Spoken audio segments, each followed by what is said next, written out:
Hello, my name is Alex Smallsda. For my presentation, I will be going over the Harry Potter series and its effect on youth culture and adolescent development.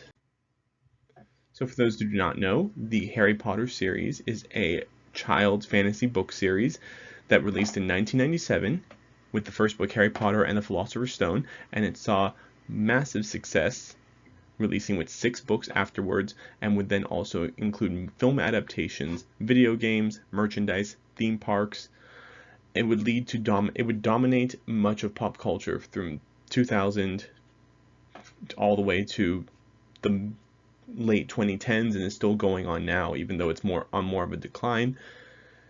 The Harry Potter series, when it came out, and arguably still today, completely altered children's literature. A study from The Guardian in 2005 found that 59% of the children interviewed felt that the book had improved their reading skills. These are massively thick books. So for some children who were still reading picture books, this was their jump into greater reading.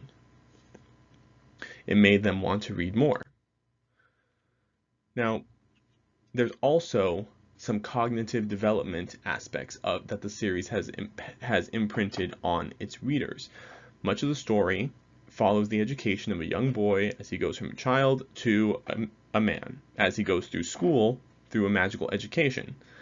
At the core, it's an adolescent coming of age story that many children relate to, because those reading these books are going through that same exact dilemma, that same struggle, interpersonal relationships in school, struggles with teachers that they might have issues with, relationships with their friends.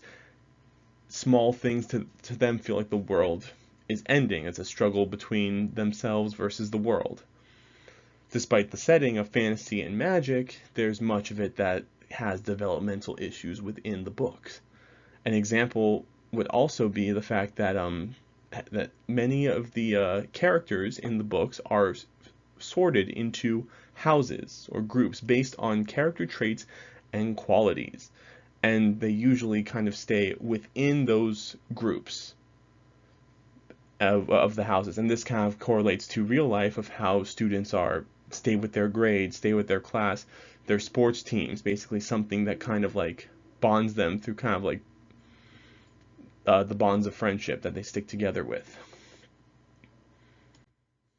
Now, as for the assessment, going into the science aspect of it, so aside from the rising interest in reading, there has been evidence through a few studies that fans of the Harry Potter series have become more empathetic than peers who have not read it. And this is completely plausible, as the books very much tackle discrimination. There are people without magic and people who are born with magic, and then there's a crossover. So there is issues of race, blood purity, discrimination, even slavery brought into the books. And so when those characters that are for those horrible aspects are the villains, readers very much kind of get this conditioning of, like, these are terrible characters, these are terrible things, and through the eyes of the protagonist, they're seeing that they don't want to really be associated with anything like that. Published through the Journal of Applied Social Psychology, they examined 3 sets of students: primary school, secondary, and university students, and basically questioned, like, did you read these books as a kid, and tested it against the reactions of minority groups, immigrants, refugees, members of the LGBT community, seeing, is there a correlation? Like, do these students see minority groups differently? And it kind of showed that there are many that were fans of the books were more likely to show empathy and less likely to discriminate.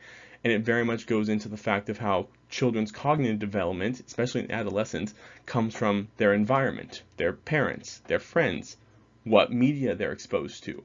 For many children, exposed to books that were very much teaching them, like, how to avoid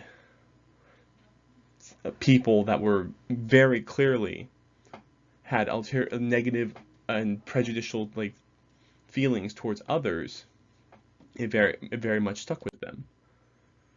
So the book definitely has a positive impact on children's cognitive development. going back to Jean Piaget's argument that children are inherently selfish and they're not capable of understanding and learning empathy until they're around 7 to 12 years old. And it doesn't really, the research from the previously mentioned study doesn't truly support it, as they did talk to primary schools students, but it is supported by the fact that many adolescents are over 12 years old. All adolescents are over 12, and they kind of have this, they've taken the book that they've read through childhood and they've now carried it with them, and they can apply it to their real life. It definitely falls into the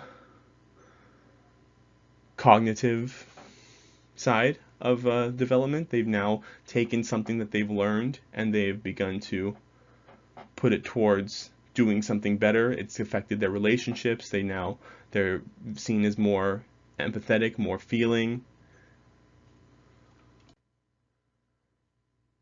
And of course, there are the studies of learning, reading and learning, which also impacts cognitive development.